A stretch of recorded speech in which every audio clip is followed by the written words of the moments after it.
All right, you guys, that is a Bart owl. And if we're lucky, he's going to talk to us. Oh, you're awesome, Bart owl. Oh my gosh, you can't be a better cue. Can I get you hired? You guys, we are at the Cascade Raptor Centers, Cascades Raptor Centers, plural. That is a Bart owl right in there. And he's talking to us. Is it a he or a she? It's a he. It's a he. So he's talking to us. Oh my gosh, that is so cool. Oh man. This is up on Fox Hollow in the South Hills of Eugene. Oh man. And That's another one? That's another owl. You guys. Oh, he's a. Oh, this is Andy Vabora from Travel Lane County. So every month, Andy gets to pick a show. He's got the fun shows. I do. He picks the fun stuff. So this is Louise Schimmel. And you guys, if I could tell you how far we go back, it's like 30 years. She started this, not this right here, but what she does today in a duplex in South Eugene. And we went over there as a news crew, and now you would not believe this place, and you should come out and visit because you've got the Cascades Raptor Center. People can come out here. You're a tourist stop for Travel Oregon, for people coming through Oregon. You're a destination location. Why do you think that works so well? You know, I think that there is there's an appeal with raptors that goes past any cultural, any age distinctions. Everybody are fascinated. It's in culture, mythology, all that kind of stuff. Everybody's fascinated with them. So we get lots of groups that come without kids, you know, lots of kids too, lots of school groups. So there's just sort of they're cool. Raptors are cool. And they need to protect it. They do. So you take, these are animals that have been injured. It's going to be funky. What it does is it'll stop and then it'll just get going again. Yeah. So why don't you show? So these are animals that have been hit by cars. Well, the birds that the public sees, and we have over 40 of those, are birds that can't go back to the wild for a number of different reasons. And sometimes it's a physical injury, sometimes it's, you know, a brain injury or imprinting, you know, psychological, under human care. And really don't know how to take care of themselves on the wild. So there's lots of different reasons, but there are permanent residents. So show us around, okay? Okay. And you got staff here and people. And are you gonna? I think you're gonna bring some birds out.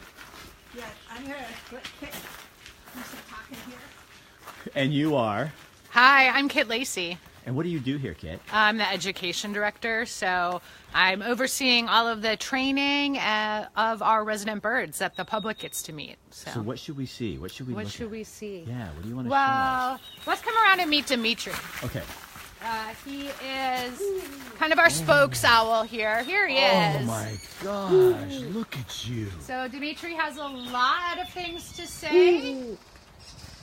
And Zach is going back inside to get Dimitri's thank you treats for training session here. And so we're going to show you a training session. Oh, awesome. Now, is he a great horn? No, good guess. Not a bad guess. So this is a species that's really closely related to the great horned. It's called the Eurasian eagle owl. So An Eurasian eagle? Oh my gosh, Yeah. he's just beautiful. he's very handsome. So the Eurasian eagle owl is basically Europe and Asia's great big cousin to our great horned owls here. So now in why North is he America. here? Well, Dimitri joined our team when he was 2 months old, so he could help us increase our fundraising and our outreach opportunities. You guys, is he not the most beautiful thing? Well, what bird is Well, it? what bird is it? He Well, is just stunning. So Look at him. I'll give you a pro tip if you want. Do you want a pro tip? Yeah. Okay, your pro tip is that Eurasian eagle owls and great horned owls look a lot alike, but the Eurasian eagle owl has kind of orange eyes, and great horned owls have school bus yellow eyes. So that's how you can tell them apart if you ever see them out at another facility. He is a total actor ham, Yeah, he is a superstar for sure. You guys, again, we're at the Cascades Raptor Center up off of Fox Hollow. Anybody can come up here and visit and get educated, see birds of prey, see raptors up here. Amazing stuff. And all the little birds that are just wild. Yeah. You know, we like to have a good habitat here. We like to, you know, provide good food and nesting opportunities for those wild animals who live on the butte as well. We also like to call that Squirrel TV for our raptors. So we ask, you know, Dimitri likes to watch Squirrel TV when he's not working. I see. Yeah, there you go. Oh, man. What they're all up to. So how many birds do you have out here? We have nearly 40 residents. And then you guys have a hospital here. Yeah, the hospital's behind the scenes. And the hospital for what? The hospital is for injured raptors. So when people find injured birds of prey, so owls, hawks, eagles, falcons, then give us a call. Those birds come up to our hospital, and then we're doing our best to get them. Yep, it connects. Oh, we're connected. Oscar, how many birds do you work with in a year? Through our hospital. Last year we saw 380 plus in the hospital. Yeah. This year I just happened to look actually. We just had our 69th patient for 2018 come in yesterday, and we're double what we were this time last year actually. So we see a lot of injured birds for sure. So what's this little critter over here? This little guy is Let me show you a around falcon. too. Look at this place. So this is so cool. That's the hospital over there. And you come up in here and there's all these little, for lack of a better word, really cool bird houses. Yeah, look down there. Okay guys, sorry, we're out in the wilderness here. So we got some internet issues. Talk. Yeah, there it is. Then we're you back. pick up. Okay, so, look at this. This is Puck. This is an American kestrel, so he just is demonstrating a natural. A little closer to the offices, huh? Yeah. So kestrels are what? Kestrels are a cavity nesting falcon. So they find holes. There he is. Internet. There he is. So yeah, they nest in cavities. So this is actually a species that if people are in the correct, they can. So Dimitri, you're the guy we're going to focus on here because everybody else is in the outskirts. God, that is so cool. Yep. What is it about? Here he comes. What is it about these? I mean, it's fascinating to me. I don't know. I never knew I was so into birds. There. Okay, you guys, it's in and out. Just stick with us. It'll edit for the thing. So yeah, we're ready for you to go. Oh yeah, we're ready for you, man. Yeah. Hi. So who are you? My name's Zach. I'm the Training and Education Coordinator here at the Cascades Raptor Center. So what are you going to do today, Zach? Basic training session that we do with all of our residents to keep them engaged and with the public and us. So I'm going to use this scale. I'm going to go into Dimitri's enclosure, and I'm going to give him positive reinforcement for some behaviors. And then we'll get our safety equipment on and come on out to join you probably after you go to meet Puck. So go ahead. Okay, right, go for it. How do you go? Oh, that's where you go in. All right, you guys. So he's going to go in. This is what they do with the birds. Oh, and Dimitri knows. Look it. He knows something's up. Oh yeah, Dimitri is ready for this. He loves his training session. So, you know, working with these birds, these guys are active participants. So even the ability to choose to interact is really reinforcing, giving them that control over this part of their day. So here, Dimitri, you can see, is super excited. Zach's gonna set up a scale. So we wanna get a weight on everybody every day. So that's the first behavior that just about everybody learns how to do, is to voluntarily hop on that scale. So Dimitri gets to choose. So he's trying. Yeah, he's thinking about it. That. He's trying to figure out if that's going to be his best option for the day. Probably. Because he gets a treat if he does it, right? That's true. He gets a thank you treat. There's also those wild barred owls out behind in the forest, so he kind of keeps looking back there too. Here he goes. So now he weighs him. Yeah. He's on there. What do we have, Zach? well, he weighs 2,020 grams, or right about 4.5 pounds. So Dimitri weighs 4.5 pounds, and look, now he gets a little treat. God, that must be so fun to be in there. I mean, I know they're very powerful animals. It is, it's amazing to be this close with any animal, but especially a predator who's covered with tools that would help him survive in the wild by hunting. So Now at this point, I'm going to go into the entranceway. I'm going to take these are jesses, just little strips that go into his anklets, and then that will attach to my glove just in case anything really scary happens, like a dog running up from the hiking That's to trail. keep him, okay. It'll help keep him nearby, just so that we can always keep his safety under control. So I will disappear and reappear here. Okay. So I'll talk to Andy. So Andy Vibora with Travel Lane County. So why is this place so important for us here in this county?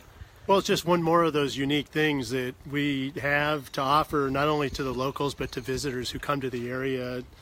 So it's just such a great.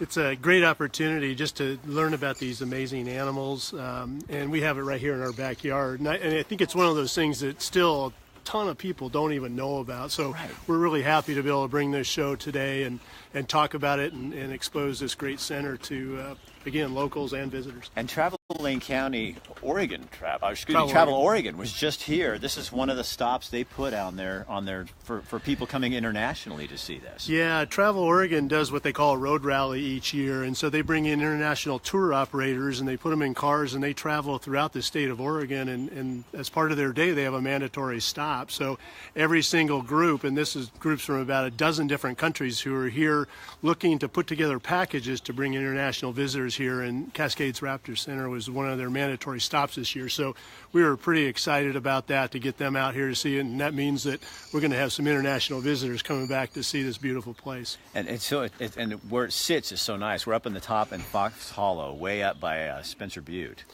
And yeah, right near the Ridgeline Trail. Trail. Yeah, you can park right across the road to hit the Ridgeline Trail. So it'd be a fun day to get some hiking in and visit the Raptor Center. And when you come up here, there is a cost, but that's to help them do what they do, which is really the whole mission, is to save animals, save birds, and make sure that they're fine. Okay, so we got, here we go. Okay, so now this is kind of fun. Oh, here we go. Look at, this is Dimitri in person. Oh, God. There he is. Look at that. Oh, my gosh, that is just amazing. Look at you. Oh, wow. You guys, look at those. Look at that. Big old talons. He is just beautiful. Like a lot of owls, you see he has feathers all the way down to the tips of his toes to where his talons start, and those will help them stay insulated when it's cold. And so when he's looking, what does he, I mean, what their vision, what do they see? What's that like? Well, he's got eyeballs that aren't actually shaped like balls at all. They're elongated like hot dogs, or incandescent light bulb shaped. So they stretch back out in his head to help increase that focal length. So How far can he see? I don't know. You'd have to ask him, but it's much farther than we humans are able to. How far can he see? Well, it's not really about how far. It's not like binoculars, but you have to think of it as like high definition, and they can process more frames per second. So they can, they're able to distinguish differences in the environment much better than we are. You know, spot that slight movement because they're seeing in such high definition, and they're processing so many more frames per second than we are. So would it not be the coolest thing to be in there and see what he's? I know. You know what I mean? To be able to see what he sees. I know. And then some raptors, like the kestrel, some of the falcons, they can see in the infrared, so they can see like ultraviolet colors as well. So. Yeah, it would be amazing. There's only so much science can tell us right now for how they can see, but we know it's pretty cool. I bet it's better than 4K, yeah, don't you think? It is. It totally is. People, you guys, can you believe? I just can't believe we're this close to him. You are so beautiful. You know, 99% of raptors would not want anyone this close to them, but because we've done so much work with positive reinforcement training, and because he's never been forced to share his space, you know, we've worked on his bubble of comfort slowly over time, so that he knows that when someone's this close with the camera, not only is nothing bad going to happen, but lots of positive reinforcement happens. You guys, we're like 6 inches from his face. Rob Much comes on here and he says, "Nice, Rick. This is where we bring friends and family who visit." And his picture is of an eagle. Oh, yeah, Rob is a lookout at Oh gosh, come on, Rick! You just went there for the equinox. Oh come on, where am I? Carpenter Mountain. Rob is he's a photographer, and he's in the summer he stays up at Carpenter Mountain, so he has the most beautiful pictures of eagles. So he's right now in super big heaven. So, Yeah. Are you guys okay being on camera? Yeah. Is that all right? Hi, everybody. Look at this little guy. Check that out, kid. Look at that owl, boy. Thanks, Rob, for saying Carpenter Mountain. I knew I'd get it sooner or later. So again, you guys, we're at the Cascades Raptor Center, Fox Hollow, where they save birds and do a lot more. But that's what I think is so cool. So if somebody does, what do people do if they do find it? I mean, that's just regular people that find these. Yeah, it's just regular people that find these injured raptors. So, you know, now that we've got cell phones, it's great because you can call like on the spot and stay there, stay with that animal, and don't touch it. Don't touch it. Just keep an eye on it until you can get a hold of us. Now we can walk you through. If it's something that we need to send one of our staff or volunteers out, or if it's a situation where they're able to safely contain it and bring it. The worst thing is when people like call and are like, well, you know, 15 minutes ago on milepost somewhere or another, by the time we get there, that bird's probably gone. So, you know, just staying there, having our cell phones, kind of nice. We can call, you know, people can call right there. They can text us pictures so we can assess the situation. What do you see the most of? Vehicle strikes. So the main reason why raptors are coming into our hospital is because they've been struck or they strike a vehicle along roadways. So traumatic head injuries, some broken bones. So that's really pretty much our number one cause of injury. Okay, so what do you guys like the most about doing this? Oh God. You know, I just want to keep getting closer. That's a little close. That's too close. Okay. He gets to control the closeness. Yep. Look at you. No more close than that. Dennis, we are at the Cascades Raptor Center on Fox Hollow, just up by the trails. Look at you. my favorite part about what we do is that we have around 45 individual thinking, behaving, decision-making animals that we're working with in training. And that means no 2 days are ever the same. We're constantly working with the birds as individuals, learning their idiosyncrasies and their preferences for training, and then we're adapting what we do to do a better job. So there's never a moment when we reach that point where we say, okay, we're doing it perfectly. We're always working on the next best thing for the birds and our care especially. So what do you think they learn about you? They learn definitely that different trainers have their own tendencies or habits or ways they hold their body before they deliver a treat or a reinforcer that clues them in. So he knows that I keep my hand over here by the food, and he kind of watches. Right on you, doesn't he? And that's because I have a bad habit of keeping my hand by the food, whereas if I personally just kept it over here, he wouldn't tend to do that. So it just, each trainer has their own training language, but we all try to speak the same language for the bird's comfort. So. Can I ask you kind of a weird question? Sure. So what have you learned about yourself from that bird? From Dimitri? From the birds in general, I need to be shorter, I think. Sometimes being really tall is hard to be in their space because they see that as a larger individual. But for seriously, they make me more observant. Even when I'm presenting a program, even when I'm answering questions from second graders, I always still have to be watching the individual. And we can never ever take for granted that something that was okay in the past is always going to be okay. Right. So it's really on us to be their advocates, their safety net, the thing that keeps everything comfortable.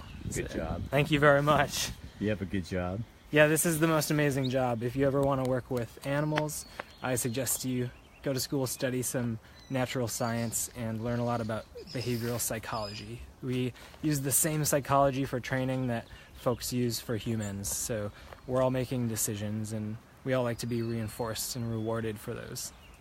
Well, thank you for getting him out like that. Yeah. God, you are so pretty. Thank you very much. Sorry for invading your space, my man. He has forgiven you. I can tell by his body language, and I'll apologize with extra quail today. So, you get a little extra quail thanks to me, so be for nice. Sure. Thank you. we'll head back in. All right, All right. thanks. Louise. So I guess as a, you know what I think I just want to do, if this is okay with you, just as a member of the community, thanks for doing this for 30 years. Oh. Thanks for starting it in your garage, or your little duplex, having birds in there, because this really became a thing for you. It I did, mean, and you've done just think of all the animals you've saved over the years. Well, I do. I like to think about that. I like to think about the people who have been drawn to this. I've had, young men with their kid on their shoulder come up and say, "Oh, I just wanted to say hello. You came to my second grade class, and I wanted my son," which makes me, of course, feel old. yeah. but that's okay. I get the same thing. Yeah. And so, there's that, but also the incredible volunteers and staff that I've had the opportunity to work with. Kit has been with me for like 17 years. My rehab director, almost 20.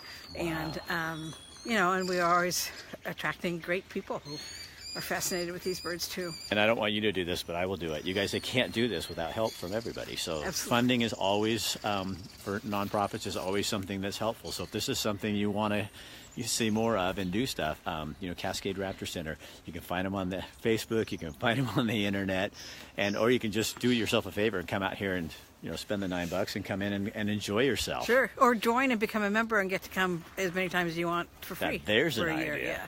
Please, thank you. Sure. Thank you. So Andy, Yes, sir. what else we got on the agenda? So Travel Oregon, Travel Lane County, Travel Oregon. You guys have all the scoop because you know what? It's not raining anymore, is it? No, you can take that off. There we go. Show that. It was snowing up here this morning, you guys. That's what Louise said. Are we still doing this? It's snowing. We go, yeah, rain, shine, or snow. So what else is going on? I know Florence just got a big thing coming up at the end of the month. Florence Fest, yeah. It's the second annual Florence Fest, so music, wine, art. It's a really great event. They're doing a super job over there. Also, the end of the month, the Wooden Boat Festival up on the McKenzie, which if you like great old wooden boats, it's lost. I don't know what it is about Andy and me. We Yeah, tend to draw signals. So the Wooden Boat Festival, and I went last year, and it's so much fun. Is it still at the same place? It is, yep. The Loma Lodge up there on the McKenzie, so that's a fun one to hit up. And you can start the morning with the Fisherman's Breakfast, because all the signs are up on the McKenzie Highway. The Fisherman's Breakfast that morning, pancakes, and they do a heck of a job. And that's for the fire department, I think. They put it on. Sure. I'm pretty sure they put it on. But and because fishing season is opening up this month, it's a great time to be thinking about that. And even if you're not a fisherman and you've got small kids and you want to get them out fishing, go to the ODF&W website, because there are free fishing days that happen throughout the year. Yeah. And some of them, they have staff there with the equipment. So it's a great opportunity to learn about fishing and get the kids out and do something like that. So if you're a single mom or you're a dad that doesn't fish and you'd like to go do that, there's a way that they'll help you. So you don't have to go out and buy all the equipment and all the gear. You can find out if you really like it or not. Yeah, that's a lot of fun. And again, I want to keep pushing that we've got the new events tab. So go to our events page on our website and sign up for the weekly events. So you'll get an email every Tuesday talking about the coming week's events. So you'll hear about all the musical acts that are going on, all these events and festivals. You'll be in the know. Okay. And, we went down to Florence a few weeks ago and did that Explore Florence, and it was like, oh my gosh, we had 62,000 views. People were really excited about it. The town's excited. So we're doing one on the 24th. It's a Thursday at the end of the month in Cottage Grove. Oh, great. We're going to be down in Cottage Grove doing 12 different businesses. The folks Pack Tech that put together those little beer tops so that the birds don't get those old containers we used to put around tin cans or pop cans. They won't get them stuck around their throat because they're created this new product out of milk cartons. And you mentioned Cottage Grove, and so I got to put this on your calendar. We'll probably talk about it every single month, but this is the 40th anniversary of Animal House this year. So down in Cottage Grove, mark August 18th, they're going to try to break the world record for the most togas worn in one place. So we need like 5,300 volunteers to come down to Cottage Grove. I think we should and put on the toga. I think we should do that. Yeah, one. And I'll come in toga. We'll do that. We'll do the whole thing. We'll get everybody out there. So again, you guys, so you go to Travel Lane County's website and you can find out all kinds of. I go on there to find things for clients to do for people to have fun with. One other thing I'd mention, just because they're friends and it's an event and it's fun, is Claim 52 is opening their kitchen. Their new digs on right on Willamette. It's so fun. We did a live from there earlier this weekend. They're going to have a DJ there on Saturday night. And but just be ready. There's going to be a lot of people there and lots of Fluffy. There you go. It's all about Fluffy, yeah. Anything else we need to tell them about?